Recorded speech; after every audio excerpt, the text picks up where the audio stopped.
Good evening, my friends. So, you want to learn to speak and understand English. You have had a long day.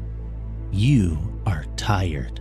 Lay down in your bed, close your heavy eyes, and let's listen to a story while we slowly fall into the arms of the English language. Good evening. Tonight, we travel to the Arctic Circle aboard one of the most beautiful and remote railway journeys in all of Europe. Written by Andrew Martin, our story takes place along the tracks of the Nordland Railway as we travel through breathtaking scenery found only on the coast of Norway. So relax, get comfortable, and we'll start our story. Your journey begins at Trondheim. As the sun begins to set, you take in the scenery, mesmerized by the town's beautiful architecture. Trondheim has an old Gothic cathedral whose stone interior is illuminated by hundreds of candles. But perhaps the most distinctive buildings are a series of old timber warehouses lining the River Neat. These buildings, usually converted to cozy, firelit restaurants and pubs, are painted either rich brown, red, green, or sunflower yellow, as are their own reflections in the river. And Trondheim is a rather watery place. Along with the river, there is a relaxing canal running through town, but perhaps the most notable water source is the great expanse of the Trondheim Fjord, into which a good deal of rain falls throughout the year. The night before your journey, you look down from the restaurant of your comfortable hotel in Trondheim, watching the marshalling of a goods train near Trondheim railway station. At regular intervals along the track, electric lights twinkle red and yellow in the mist made by the falling rain. The gentle rain still falls as you approach the station early on the following morning. The streets are peaceful and quiet, the traffic lights changing for no apparent reason, as no one awaits them at this hour. As you approach the station, which is adjacent to the river, you hear the friendly foghorn of a ship crossing the fjord. Trondheim railway station is known for being an elegant classical building. It is a relief to enter the warm and bright booking hall. In the station shop, Norwegian commuters are buying newspapers, tea and pastries, and most will be taking local trains, not the Nordland line. The place seems a home away from home for some of them, and they call cheerful greetings to one another as they come through the main doors, shaking the water off their umbrellas. The Nordland train is waiting, a smart red diesel locomotive and 6 red carriages, all very well designed and arranged. You take your seat, which is most accommodating, with a tall back and plenty of legroom. Completely content, there is no impulse to try and exchange it for another. A generously sized table is before you, and to the side, a window. A Wi-Fi connection is available, and while you are sure it works beautifully, as most things on Norwegian railways do, you have no desire to turn on any devices today. Instead, you plan to fully immerse yourself in the journey. Norway does not have many railways. A landscape of mountains, forests, and rivers mostly prevent the building of them. But that same landscape has ensured the lines that are built are truly beautiful.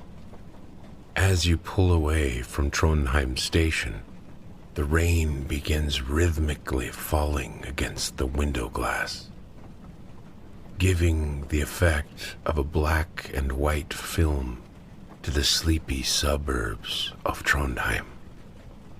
They seem old-fashioned, pleasingly reminiscent of the 1950s. You glimpse a man in a rain cape riding a bike with a basket on the front, and a woman pushing a big stroller, holding a large black umbrella over herself and baby. You sit back and relax. You are in first class, known as comfort class, and it is comfortable, which is just as well, because your train will be covering over 450 miles, stopping 27 times and passing through more stations than it stops at. Soon you are out of town, moving through gently undulating fields. The grass is lush and amazingly green.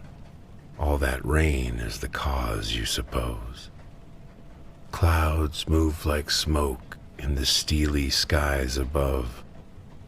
There are cattle and sheep, yet no people in view, even though the train runs close to farmhouses, sometimes broaching the picket fence boundaries of actual farmyards. These houses are chalet-like, made partly of wood, usually maroon or yellow in color, and always beautifully kept, with a Norwegian flag flying from the roof or a nearby flagpole. There are some tokens of habitation, however, like a drift of smoke from a chimney and the warm glow of illuminated windows. Over on the other side of the tracks, the rain is passing by the open sea, or what looks like the open sea, with a couple of giant black oil tankers moving slowly across the horizon. But this is the Trondheim Fjord, as a woman sitting on the opposite side of the carriage proudly informs you. Sometimes the train seems to descend almost onto the shingle beach, which is lapped by gentle waves. From time to time, you see small upturned boats on the beach, waiting for smoother waters. Even after the train has stopped half a dozen times, the fjord remains your companion. At last, you see an actual person on that side. He's rowing a small boat, wearing a bulky waterproof coat and a large, shapeless sou'wester hat. As the train passes by, he stops rowing and waves. You can't see his face, but you are perfectly confident that he is smiling. You have found the Norwegians to be extremely friendly and very well organized. For example, the automatic onboard announcements broadcast in carriages are minimal and softly muttered, first in Norwegian, then in English. In a few minutes, we will be arriving at, and then the name of the station is given, followed always by its height above sea level, which you do find a slightly puzzling addition, but charming, indicating a strong connection to nature, of which there is a great deal in northern Norway. The stations, like the farmhouses, are usually pretty buildings made of wood. There is always a clock on the outside and often a well-kept garden nearby.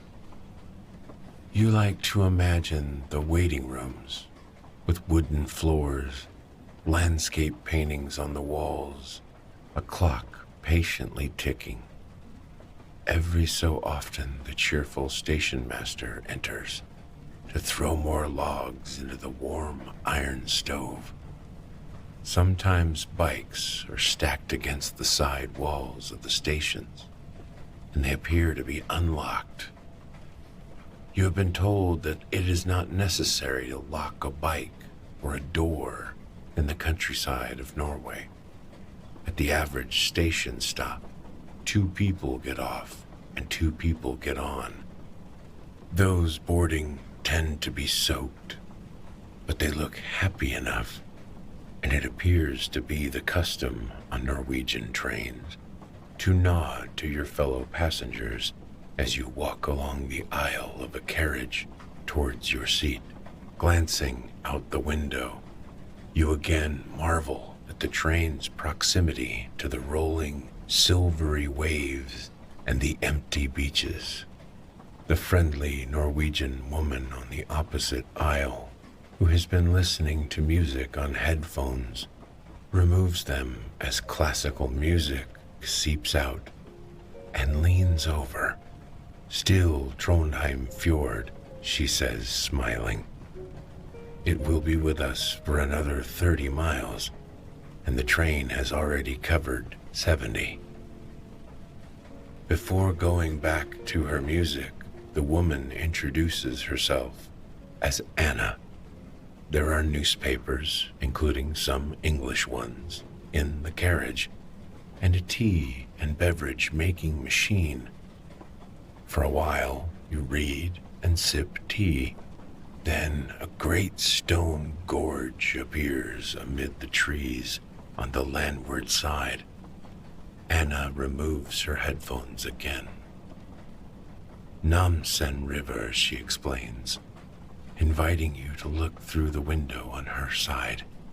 And you do so, and craning, you can just make out rushing white water at the base of the gorge. You ask if she will be going all the way to Bodo, and she nods gravely. "All the way. My bicycle is in the baggage car, and I will be touring the Bodo district, as I do every year." You're glad Anna is going the entire way to Bodo, because she is the ideal traveling companion, helpful and kind, yet respectful and quiet. The rolling green meadows have now given way to more dramatic, rockier scenery, and you have finally left the fjord behind, although others will be appearing shortly. Anna pulls out a green Perspex lunchbox and begins eating her well-organized lunch. Noticing your interest, she invites you to share her food. You thank her but politely decline, saying you'd like to take a look at the dining car. As you walk along the train, you pass through one carriage that has a sort of playpen for children. There is a climbing frame and scattered toys. 3 children sit cross-legged in front of a large TV that is showing cartoons, silently, of course. In spite of the beauty of the landscape, most of the passengers in the next 2 carriages are asleep, lulled by the motion of the train and the relaxing rain thrumming against the windows. The restaurant car is impeccable, ultra clean and very modern, but reminiscent of a 50s diner, with white tables and red leather banquet seats. The only other customers are a middle-aged couple. They both nod at you and seeing that you are looking with interest at the stew they are eating, the woman explains, "Lapskos, it's a stew. I promise you'll like it." Taking her word for it, you order a plateful for yourself, and indeed find it quite delicious. As you eat your lunch, followed by a calming cup of tea, the train makes a couple of stops. You are now in deep countryside, and the stations are just halts, small platforms with perhaps a tiny hut for shelter from the weather. The people alighting at these stops are equipped with full sets of waterproof and high-tech rucksacks. One man walks directly from the halt into the adjoining forest of pine trees. You return to your carriage and your seat. The forested rocky hills have now become snow-capped mountains, where there are proper station buildings. They are now plainer and more functional, sometimes of brick. While the northern part of the Nordland Railway was originally constructed for the purposes of defending the Norwegian coast, it is very hard to believe that this railway was built for any other reason than to give enjoyment to its passengers. There is a beautiful melancholy about this route, the absence of people, the vertiginous gorges, the great birds, some of them white-tailed eagles you will later discover, bravely soaring in the falling rain. The train pulls into the station at the small industrial town of Mo i Rana, known formally as Mo. It stands on the shores of another fjord, the Ranfjord, whose wide black waters are being contemplated by a giant statue of a human figure. The work, by Anthony Gormley, is known as a Havaman, or man from the sea, as the train pulls away from the station. A real person walking a dog on the edge of a pine forest turns and waves. Aside from at the stations, you have so far seen about 6 people from the train, and 3 of them have waved. The train progresses more slowly now, as it begins to climb the terrain. The rain has finally stopped. The landscape is monochrome, a moonscape of gray rock and snow. Anna is looking over at you, poised to answer your question. "Where are we?" you ask. "North," she says with a smile. "Very far north." There comes another announcement, a live one this time, but just as mellow and measured as the recorded ones. "Ladies and gentlemen, we are about to cross the Arctic Circle. On either side of the track, pyramids formed of loose stones mark the spot. The sky is a very dark blue, and you spot another eagle turning gracefully beneath the clouds above. Anna closes her eyes, clearly content. Everything, in a way, is just as it ought to be. At the town of Falsk, most of the people remaining on the train disembark. Walls of rock are set into the hills beyond the station. Anna leans over again. "Quarrying town," she says. Gradually, as the train approaches the terminus, the landscape flattens. Trees begin to reappear. The train rolls into the town of Bodo, where both it and the Norwegian railway network come to a stop. There are a couple of 100 miles of Norway beyond Bodo, but the landscape is not suitable for trains. In 1852, Lady Wilde, the mother of Oscar Wilde, visited Norway on her honeymoon. She wrote in her diary that, owing to the nature of this country, railways can never be universal, and this is fortunate, as Norway must remain sacred to nature, and the picturesque, and the poet. You spend a pleasant night and day in Bodo, a quiet town of gray stone, surrounded by fjords, lakes, mountains, and mountainous islands. Almost every corner you turn brings you to a quayside and moored ship. You have many options in this place. You can take in the refreshing sea air as you admire the far-off mountains, or you can sit reading or daydreaming in cafes as the mountains appear to exchange identity with rain clouds as gentle sheets of rain roll down the fogged windows.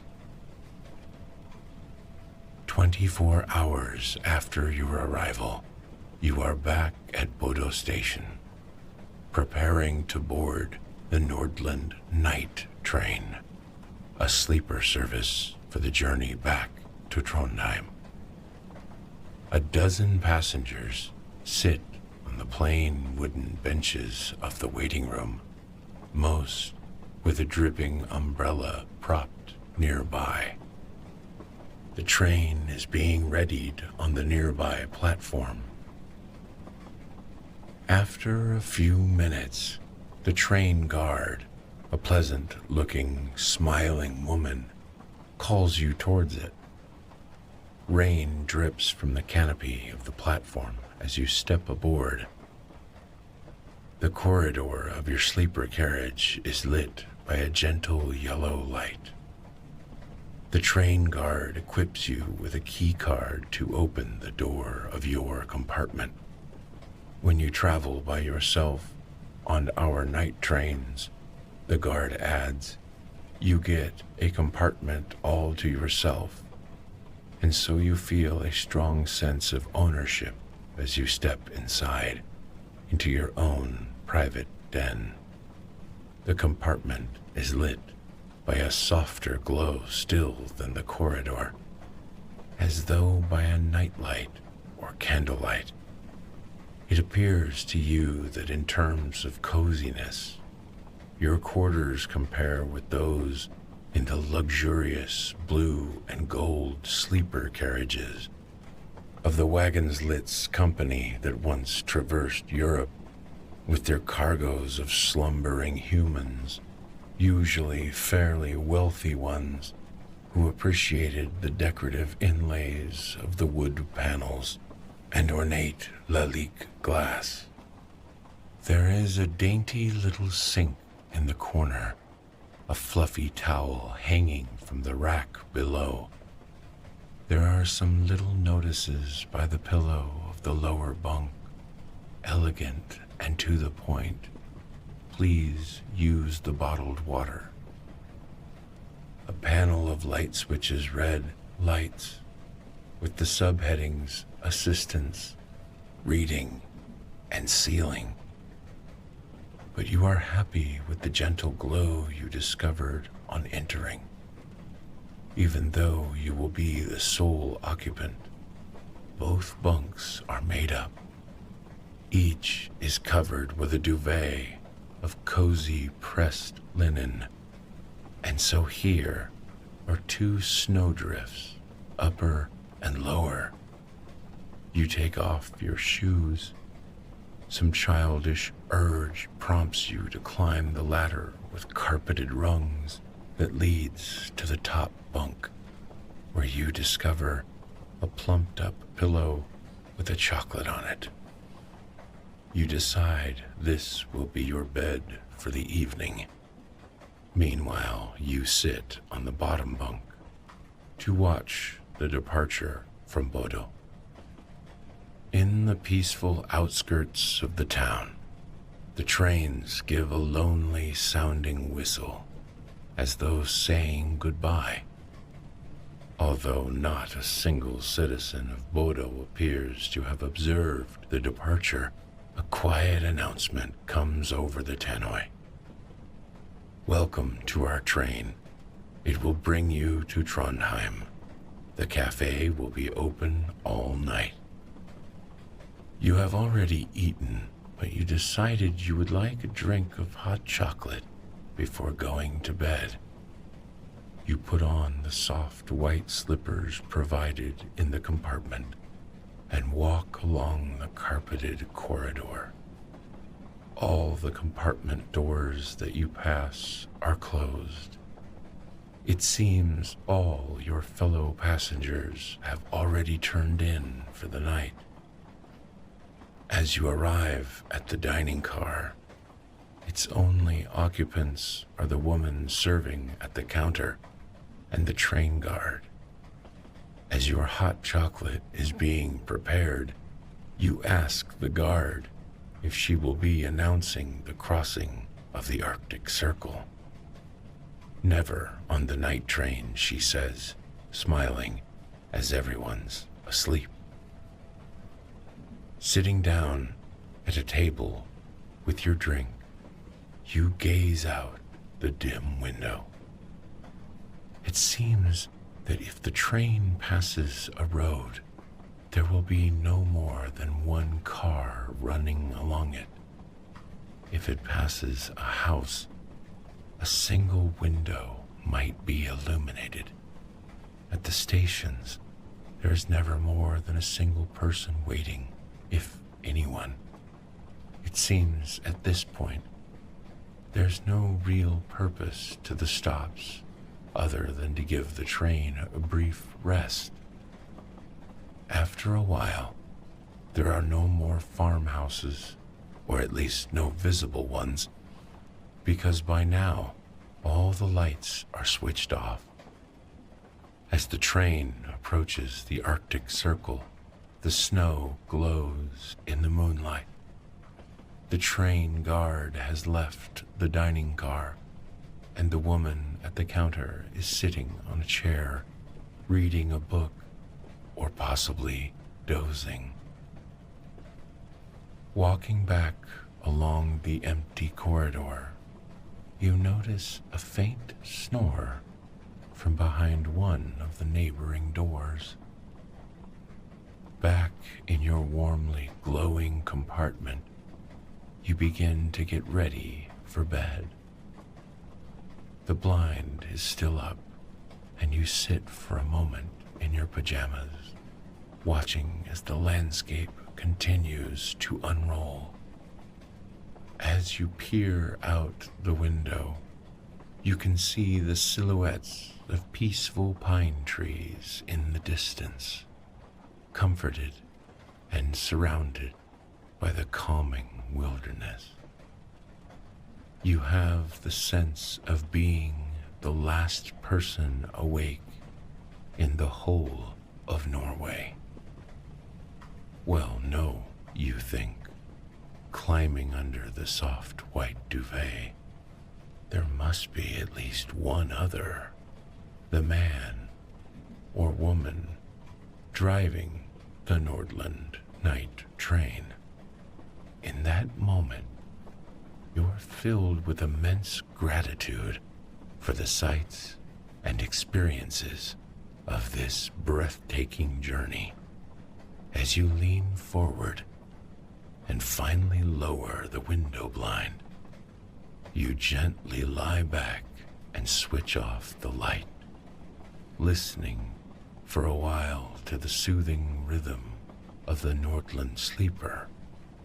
But after only a couple of minutes, you drift off into a deep, deep, peaceful night's sleep.